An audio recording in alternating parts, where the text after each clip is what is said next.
Morning students. Last time हमने Wheatstone bridge, metre bridge और Kirchhoff's law पर based numericals किए हैं और आज हम पोटेंशियोमीटर के कुछ इंपॉर्टेंट न्यूमेरिकल्स यहाँ पर डिस्कस करेंगे। पोटेंशियोमीटर के न्यूमेरिकल स्टार्ट करने से पहले कुछ की कॉन्सेप्ट्स जो हैं वो मैं आपके साथ में शेयर कर रहा हूँ। तो ध्यान दीजिए कि पोटेंशियोमीटर की जो वर्किंग प्रिंसिपल है वो क्या है कि potential difference across any portion of the wire, it is directly proportional to length of that portion of the wire. Let us take the first question.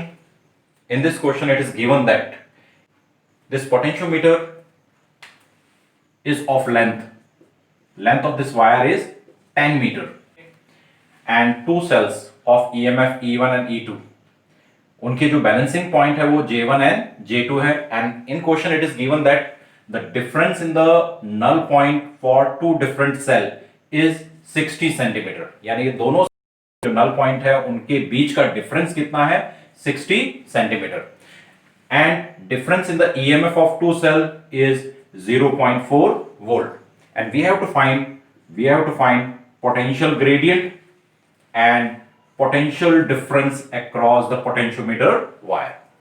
तो क्वेश्चन क्लियर होगा। अब यहां पर हमें पोटेंशियल ग्रेडियंट फाइंड आउट करना है और जो हमारे पास इंफॉर्मेशन गिवन है उसको हमें यूज करना है। तो अब आप ध्यान दीजिए, we know that EMF of first cell it will be equal to k times of L1 and EMF of second cell it is equal to k times of L2। यहां पर हमने k1 और k2 क्यों नहीं लिखा, इसके पीछे क्या रीजन है? The value of K, it depends upon the auxiliary circuit, not on the secondary circuit. Is it clear? तो K की वैल्यू दोनों के लिए सेम होगी। अब यहां पर हमें अगर हम फाइंड आउट करें, we can write E2 minus E1, it will be equal to K times of L2 minus L1। ये वैल्यू हमें गिवन है। The difference in the EMF of two cell is 0.4 volt and difference in the balancing length is 60 centimetre. इसको calculate करते समय हमें proper form में change करना है। 60 centimetre is equal to 0.6 metre. Okay, from here we can calculate the value of k and it is 0.4 divided by 0.6 which can be written as 2/3. It means the value of k is 2/3 volt per meter. And second part जो हमें find out करना है वो क्या find out करना है? Potential difference across this portion of the wire. Potential difference across any portion of the wire is directly proportional to length of that portion, means it is equal to k times of LAB। यानी कि हमें अगर इस wire के across potential difference find out करना है तो that will be equal to k times of LAB। Value of k हमें पता है 2/3 और LAB it is given that length of the wire is 10 metre. It means the potential difference is equal to 20/3 volt। okay? तो उम्मीद करता हूं बहुत simple सा क्वेश्चन था और काफी आसानी से आपको ये समझ में आ गया होगा। Now in next question it is given that the length of the potentiometer wire is 10 meter and resistance of this wire per meter is 4 ohm per meter and it is given that a battery of EMF 2 volt and a resistance box is connected in series with the potentiometer wire. Now question is that what should be the value of R? इस R की हम क्या value रखें so that the potential gradient of this wire became equal to 0.1 volt per meter। तो question clear होगा। अब आप यहां पर ध्यान दीजिए कि ये जो पोटेंशियल ग्रेडियंट है ये एक्चुअली है किसके equal? We know that potential gradient is the potential difference applied across the wire per unit length. And potential difference applied across the wire, yani potential difference across these 2 points, it will be equal to the product of current and resistance of this portion of the wire. Means it can be expressed as I into RAB upon LAB. अब यहां पर K की जो value है resistance of wire per unit length, ये एक constant term है जिसकी वैल्यू हमें गिवन है। इट मींस K की वैल्यू हमें गिवन है I और इसको हम लिख सकते हैं स्मॉल r। K की वैल्यू हमें गिवन है, स्मॉल r की वैल्यू हमें पता है, यहां से हम I की वैल्यू को कैलकुलेट कर सकते हैं। तो value of K is 0.1 and value of R is 4. From here we can write I is equal to 0.1 by 4, or we can write 1 by 40 ampere. Now in this circuit, the value of current, it depends upon applied EMF divided by total resistance of the circuit, and total resistance of the circuit is equal to the resistance from the resistance box and resistance of this wire. Again हमें I की value पता है, its value is 1 by 40. E की value हमें given है कि battery is of 2 volt. R की value यानी we have to find the resistance from the resistance box, and RAB is the resistance of this wire. Resistance per centimeter is 4 ohm per meter, and length of this wire is 10 meter. It means resistance of this wire is equal to 40 ohm. So we can write it as 40. Now on cross multiplication, we can write R plus 40 is equal to 80.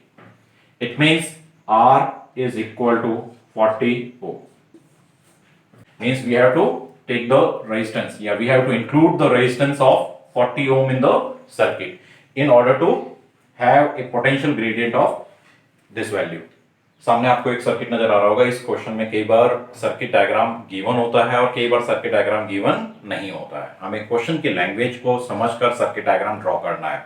And in this question it is given that कि for the cells connected as shown in the figure, the null point is found to be at 250 centimeter, and in second case it is found to be at 400 centimeter, and we have to find the ratio of EMF of the two cells connected in the given circuit.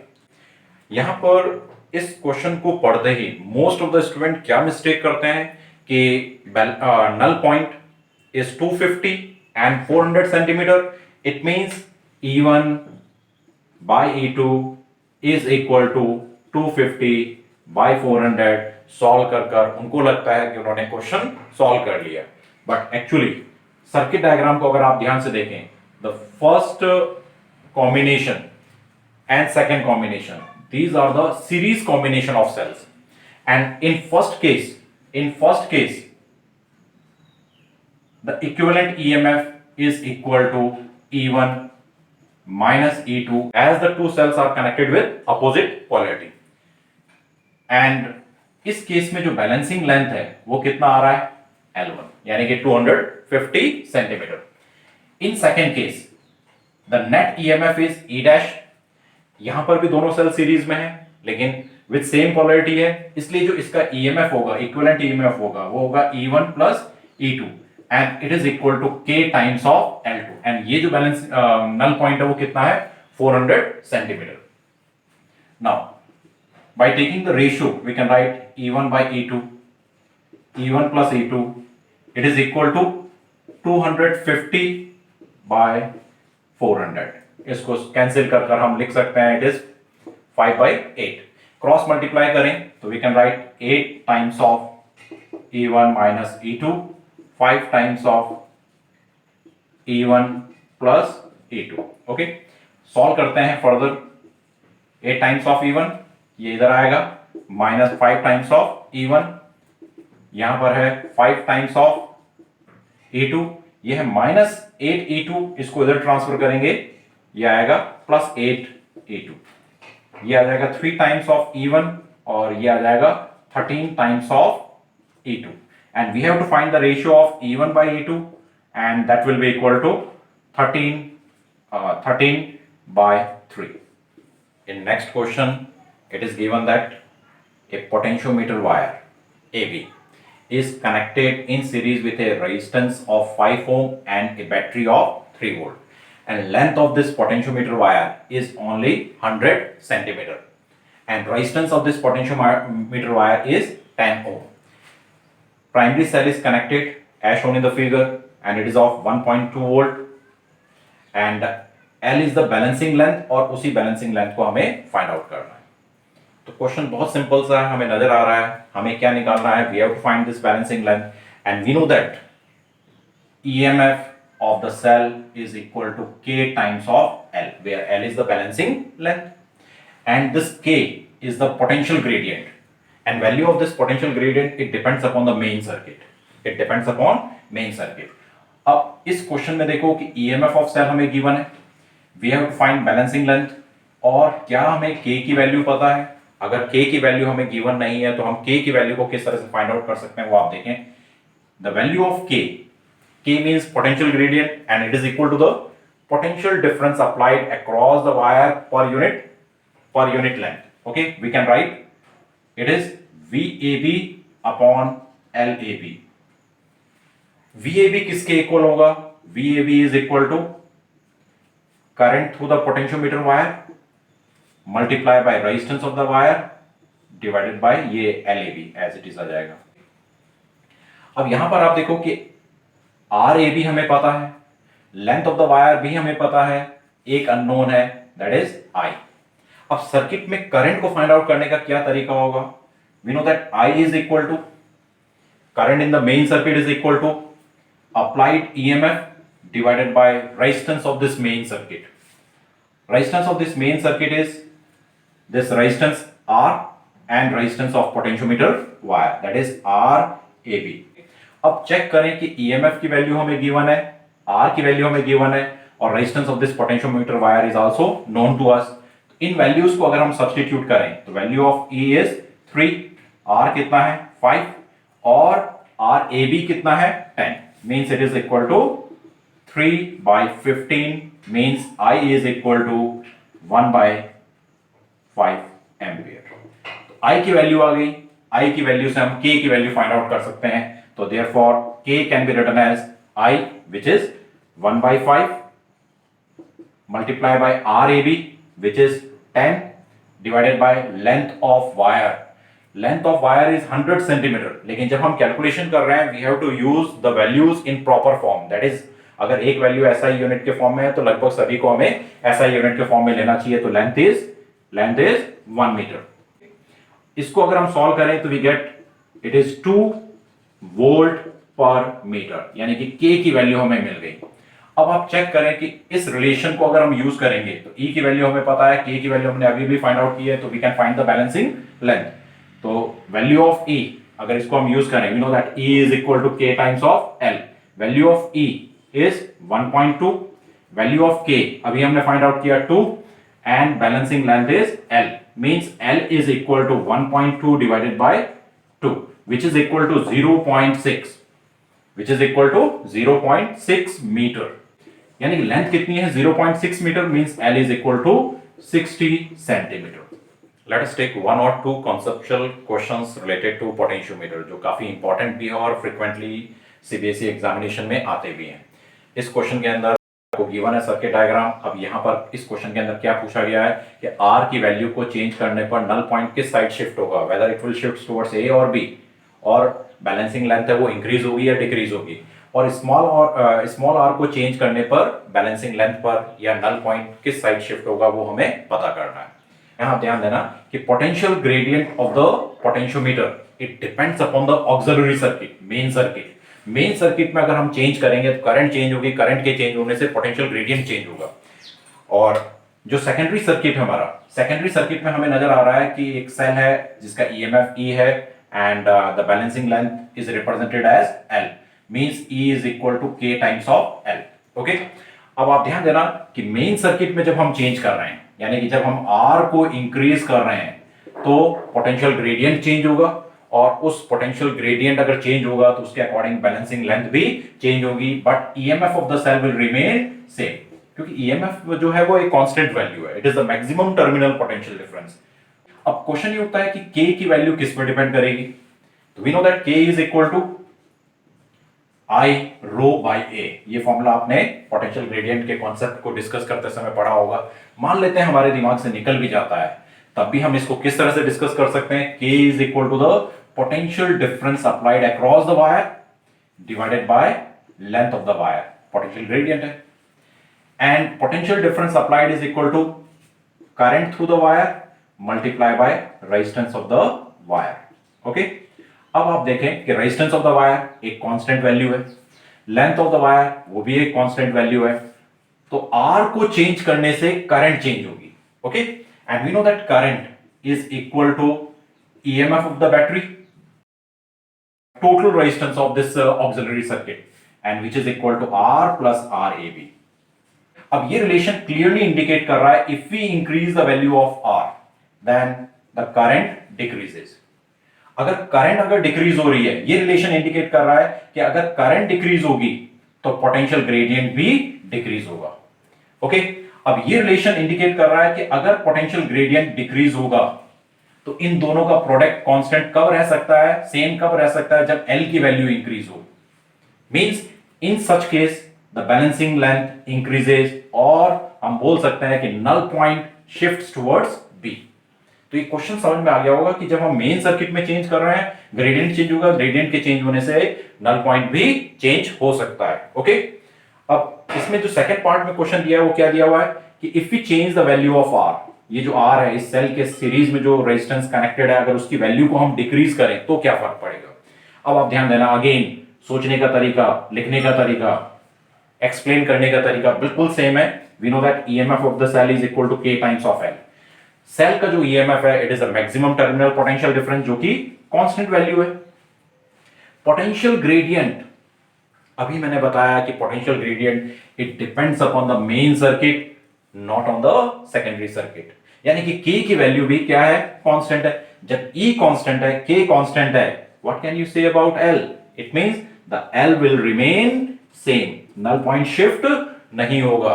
Is it clear? ये question समझ में आ गया होगा आप लोगों को. अभी just इससे पहले वाले क्वेश्चन में हमने डिस्कस किया था कि अगर हम कैपिटल R की वैल्यू को चेंज करेंगे तो नल पॉइंट किस साइड शिफ्ट होगा, और स्मॉल r की वैल्यू को चेंज करेंगे तो नल पॉइंट किस साइड शिफ्ट होगा. लेकिन इसी में एक तरह का और क्वेश्चन बनता है, इसको हम मान लेते हैं ये कांस्टेंट है. ओके, अब यहाँ पर दो रजिस्टर्स आपको नजर आ रहे होंगे, एक small r and small s. अब ऐसे केस में आप ध्यान देना कि अगर हम R को चेंज करेंगे तो बैलेंसिंग लेंथ पर क्या फर्क पड़ेगा, और S को चेंज करने से बैलेंसिंग लेंथ पर क्या फर्क पड़ेगा. मान लेते हैं ये सर्किट में कनेक्टेड है. ओके, मान लेते हैं ये सर्किट में कनेक्टेड है. अब यहां पर आप ध्यान दें कि in under balancing condition no current flows through the galvanometer and that point so obtained is called null point, और उसी लेंथ जो आ रही है उसको हम बैलेंसिंग लेंथ वर्ड नाम दे रहे हैं. इस केस में क्योंकि ये सर्किट कनेक्टेड है, मींस यहां पर हम सेल के EMF को मेजर नहीं कर रहे हैं, we are actually measuring terminal potential difference, and terminal potential difference is balanced by this portion of the potentiometer wire, means it is equal to K of L. Terminal potential difference it is given by EMF of the cell minus IR. तो ये इन दो points के सहारे पर आप इस questions के answer दे सकते हैं. अब आप ध्यान देना, value of K it is the potential gradient of the wire and its value depends upon the main circuit. Main circuit में हम कोई चेंज नहीं कर रहे हैं, इसका सीधा सा मीनिंग है पोटेंशियल ग्रेडियंट क्या है, कांस्टेंट है. हमें ये चेक करना है कि V की वैल्यू पर क्या फर्क पड़ेगा. सबसे पहले हम कंसीडर कर रहे हैं कि if we increase the value of R, यानी हम इस R की वैल्यू को अगर इंक्रीज करें उस केस में क्या होगा. अब आप ध्यान देना, क्योंकि ये जो सर्किट है इस सर्किट के रेजिस्टेंस कांस्टेंट है, यानी कि टर्मिनल पोटेंशियल डिफरेंस चेंज नहीं हो रहा है. And we know that terminal potential difference is equal to K times of L.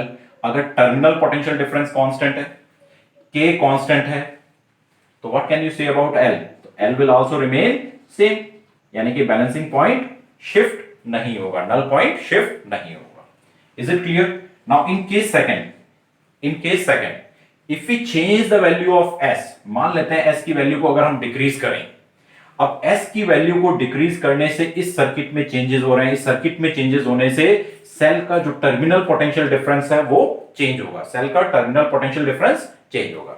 अब we know that terminal potential difference is equal to K times of L. K की value जो है वो क्या है, कांस्टेंट है, value of K is constant, लेकिन terminal potential difference change हो सकता है, and terminal potential difference is equal to E minus IR. okay, where this R represent internal resistance of cell.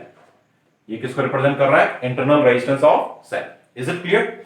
अब यहां पर इस पूरे पार्ट को अगर हम समझने की कोशिश करें, यहां जो I है, it is the I is the current drawn from the this primary cell, and current is equal to applied EMF divided by total resistance. Total resistance is S and internal resistance R. यहां जो R है, that R represent internal resistance. Okay, यहां S की value को हम क्या कर रहे हैं, डिक्रीज कर रहे हैं। S की वैल्यू को डिक्रीज करने से क्या होगा, करंट इंक्रीज होगी। और इस रिलेशन को देखो कि अगर करंट की वैल्यू इंक्रीज होगी तो इस प्रोडक्ट की वैल्यू इंक्रीज होगी। इस प्रोडक्ट की वैल्यू इंक्रीज होने का मतलब है ये जो डिफरेंस है वो डिक्रीज होगा। इस डिफरेंस के डिक्रीज होने का मतलब है टर्मिनल पोटेंशियल डिफरेंस डिक्रीज होगा। अगर टर्मिनल पोटेंशियल डिफरेंस डिक्रीज होगा तो बैलेंसिंग लेंथ भी डिक्रीज होगी। उम्मीद करता हूं कि ये दो तरह के जो क्वेश्चंस बनते हैं दोनों आपको समझ में आ गए होंगे। आपको बस एक जो सबसे इंपॉर्टेंट फैक्टर है कि के की वैल्यू जो है depends upon the main circuit, not on the secondary circuit. Secondary circuit पे ये डिपेंड नहीं करता है। और कुछ जो इसके की रिलेशंस है उसको याद रखते हुए हम इस तरह के क्वेश्चंस को इजीली सॉल्व कर सकते हैं। और फिर भी अगर आपके कोई डाउट हैं तो आप अपने डाउट्स कमेंट सेक्शन में जाकर लिख सकते हैं, और जब भी हम नेक्स्ट वीडियो लेंगे उस वीडियो में उस डाउट्स पर हम बात कर सकते हैं। Thank you for today.